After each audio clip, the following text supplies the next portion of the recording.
Is Gecko Moria toxic? Yes. Should we ban him? No, but let me elaborate. To understand why cards like Gecko Moria are necessary for One Piece card game evolution, let's take a look on previous boss monsters in their respective meta. Starting all the way back in OP1. Newer players might be surprised, but back in the days the strongest boss monster was 8-cost Eustace Captain Kid. Green was the meta-defining color. Combination of Eustace Captain Kid leader and 8-cost character allowed very toxic strategy. Take your life early to gather resources and then play 8-cost to summon a 3-cost character and force all the opponent's attacks at Eustace Captain Kid character, essentially buffing our leader health to 8000 power. It's important to note that at the start of the game there were not many ways to deal with high cost, high power characters. On top of that, there was no way to punish collecting cards in hand like we have today with Pudding or Blocker Low. I would like to point out that from the start of the game we already had a character that allowed us to cheat. First of all, for a cost of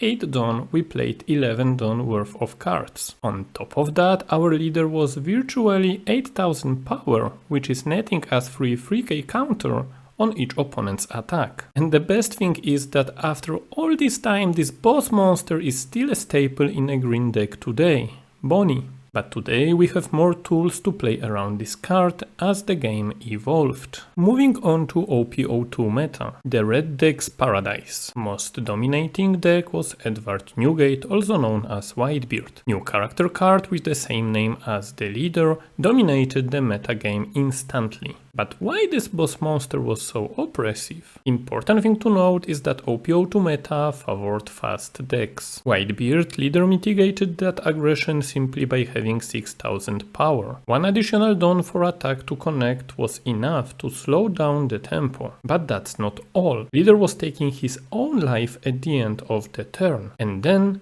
at 9 Dawn turn, bam! Edward Newgate character slammed on the board, plus 2000 power for the leader, making him 8000 power base and negating effect of taking life for a turn. Undisputed Stall King. Chaining this character card was a win condition for any red deck. Also, I hope you start to see a pattern. Buffed leader life again? Possibility to stall a game to achieve a win condition. We have a certain leader in OP8 Meta that has similar win condition, but we will speak about it later. Back on Newgate's topic, he was so oppressive that in the later expansions card was limited to 1 per deck, which created even more problems because most of the time the player that saw his 1 copy in late game had enormous advantage over his opponent who didn't. Moving on to OP3. Bandai recognized that aggro decks are dominant in the meta. With the release of new leader Katakuri, they released 2 boss monsters to slow down the game if you played yellow decks. 8-cost Katakuri played on curve was a menace for any aggro deck.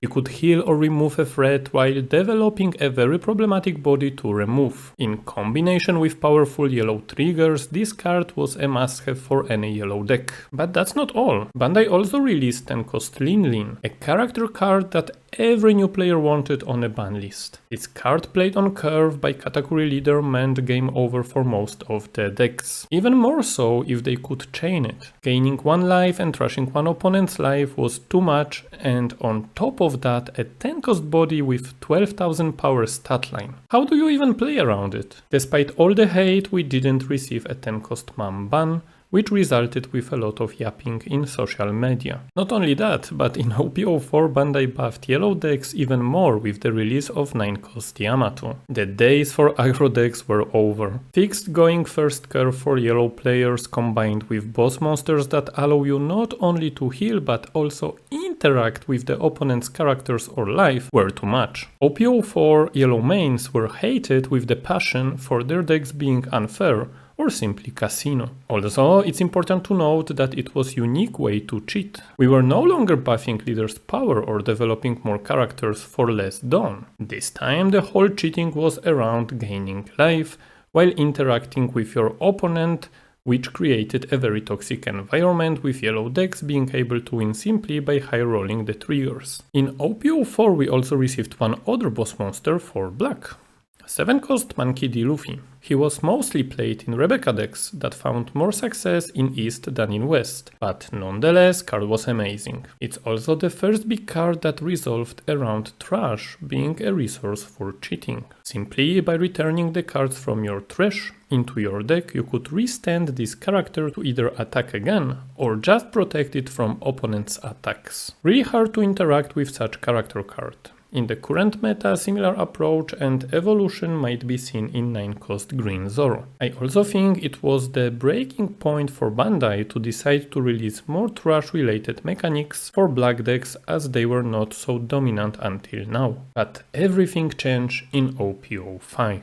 Anniversary said that released the most broken leader ever, Sakazuki. Card filtering, cost reduction and blue-black combination of colors. Absolute menace that later resulted with the ban of the leader, of course. OP05 said pulled the full focus on bottom decking and using trash as a resource. I think Bandai didn't expect for these two mechanics to be such powerful as they are. What's interesting, I don't have any boss monsters to highlight here. Sure, we can mention 7-cost Borsalino, that was a disgusting card going first on curve, but other than that, 8 Dawn could have been spent better than any possible boss monster. Rebecca Hina Luchi combo, one of the most disgusting and autopilot combos in the game. Just watch any competitive play back in OP05 and listen for casters' excitement when they need to talk about RHL combo turn after turn after turn. And here we come to the point that is annoying for a lot of players.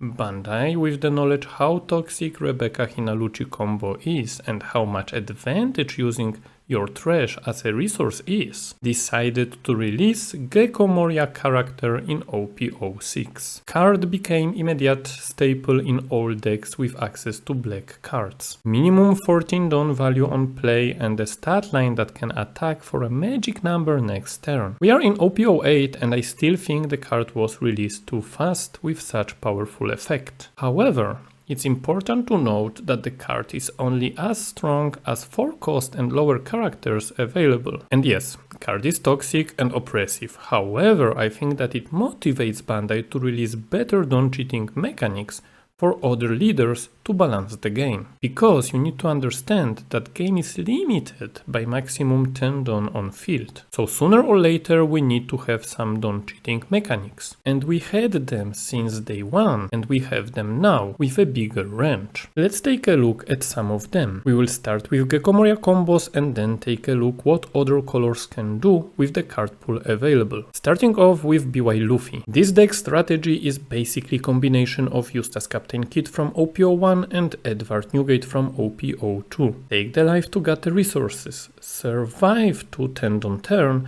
and start chaining Moria for 9000 power leader base. I agree, deck is disgusting and by using Moria it can cheat out 18 Dawn value of characters and buff the leader base. But the problem is not the Moria, but giving such leader's effect to the leader which has access to Moria. Another top pick in current meta, Black Luchi, the best removal deck and the most disgusting Moria turn. Potential 21 Dawn value that helps you to develop the board, remove opponent's characters and even put out the blocker. At this point we know that the whole identity of black decks is removal and using trash as a resource. But Bandai can limit it very easily without banning Moria, simply by not printing oppressive 4-cost and less characters in color black. But Gecko Moria was not the only boss monster that can cheat Dawn in OP06. Vinsmoke Judge can potentially cheat 28 Dawn value. However, it has limitations and the setup is not so easy. This is the only thing that I don't understand. How can you release Gecko Moria and Judge in the same expansion